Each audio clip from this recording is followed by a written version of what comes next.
আর ওর বাড়ির লোককে খবর দেওয়া হয়েছে? হ্যাঁ, ওর বাড়ির লোককে সবকিছু জানিয়ে দেওয়া হয়েছে।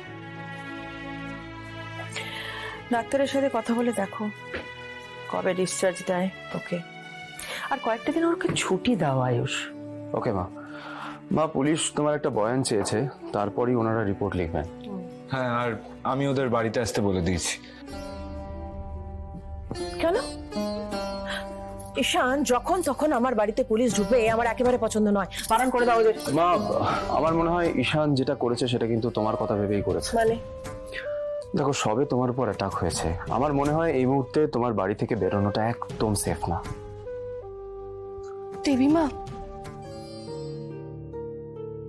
রাখো। তুমি কি ভাবছো ভয় পেয়ে গিয়েছি আমি? মা, তুমি ভয় পাওনি, কিন্তু আমরা সবাই ভয় পেয়ে গিয়েছি। আরে বাবা, আমার কিচ্ছু হবে না। মা, একজন সরাসরি তোমার মাথায় বন্দুক তাক করলো, সবাইকে সার্চ করে আমরা ভেতরে ঢুকিয়েছি, তারপরেও আমরা কেউ কিচ্ছু টের পাইনি। জানি, আমার মনে হয় যে তোমার বিরুদ্ধে একটা গভীর ষড়যন্ত্র চলছে। হতে পারে। মা, এর পরেও তুমি বাড়ি থেকে বেরোতে চাইছো? চাইছি। কিন্তু কেন মা? তার কারণ গাঙ্গুলিরা এভাবে ভয় পেয়ে গিয়ে বাড়ির ভেতরে ঢুকে বসে থাকে না, সেই জন্য। হ্যাঁ, আমার উপরে অ্যাটাক করা হয়েছে, আমাকে খুন করার চেষ্টা করা হয়েছে, কিন্তু পেরেছে কি করতে? দিব্য আছি তো আমি। এইগুলো কোনো সমস্যার সমাধান নয় আয়ুষ, ঈশান। বিষয়টা হচ্ছে আমাদের আরেকটু সতর্ক হতে হবে, ব্যাস। কাজেই আমি পুলিশ স্টেশনে যাব, কি আমি নিজে বয়ান দেবো। কুসুম?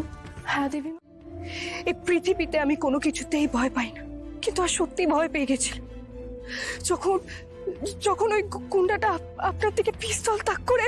ঠিক আছে, কিছু হয়নি তো আমার।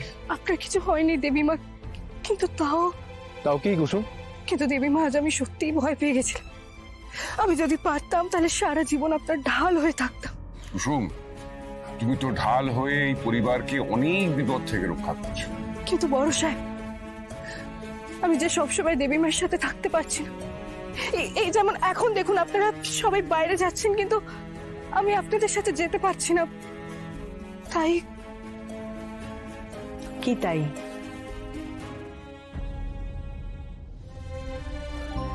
দেবীমা, আমি আপনাকে এই কালো টিপ দিতে চাই, যাতে আপনার উপরে কারোর কুনজর না পড়ে। আপনি আমাকে অনুমতি দেবেন? দেব।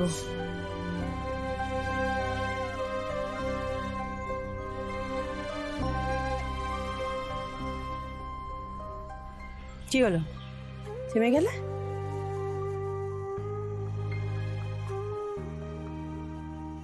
ভক্ত শুধু ঈশ্বরের পায়ে ছুঁতে পারে।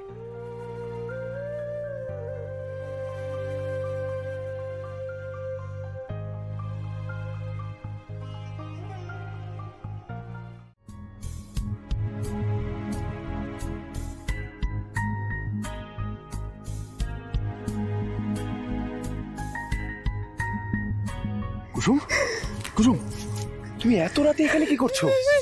ছোট সাহেব, তুমি এত ভয় পেয়ে রয়েছো কেন? কি হয়েছে?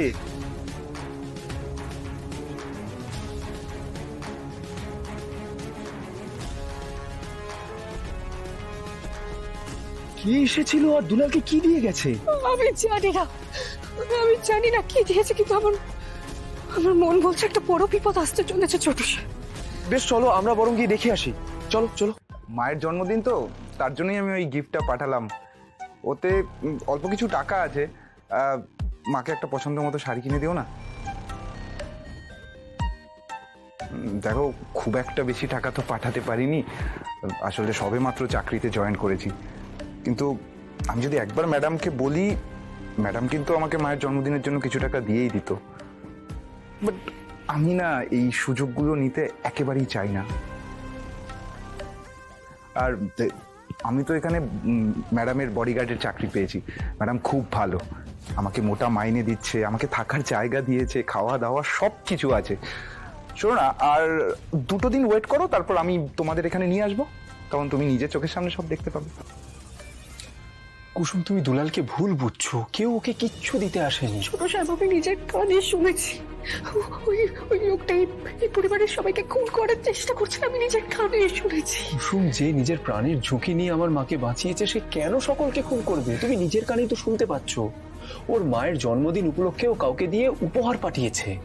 আমি নিজের চোখে দেখেছি ওনাকে কেউ কিছু দিতে এসেছিল, আমার কথাটা একটু বিশ্বাস করুন। কুসুম, তোমার দেবী মার ওপর চার দেওয়ালের ভেতরে আক্রমণ হয়েছে, তাই জন্য তুমি এখন সবকিছুতেই সন্দেহ করছো। ছোট সাহেব, এই লোকটা সুবিধাজনক নয়, এই লোকটাকে ভরসা করা যায় না। কুসুম, এই মানুষটার জন্য আমার মা আজকে প্রাণে বেঁচেছে। আমরা সবাই এই মানুষটার কাছে চিরকৃতজ্ঞ থাকবো। তুমি বুঝতে পারছো না সেটা।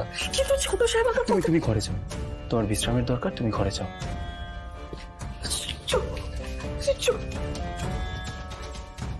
ছোট সাহেব তো আমার কথাই বিশ্বাস করছেন না। এবার আমাকে কিছু একটা করতে হবে, যেভাবেই হোক।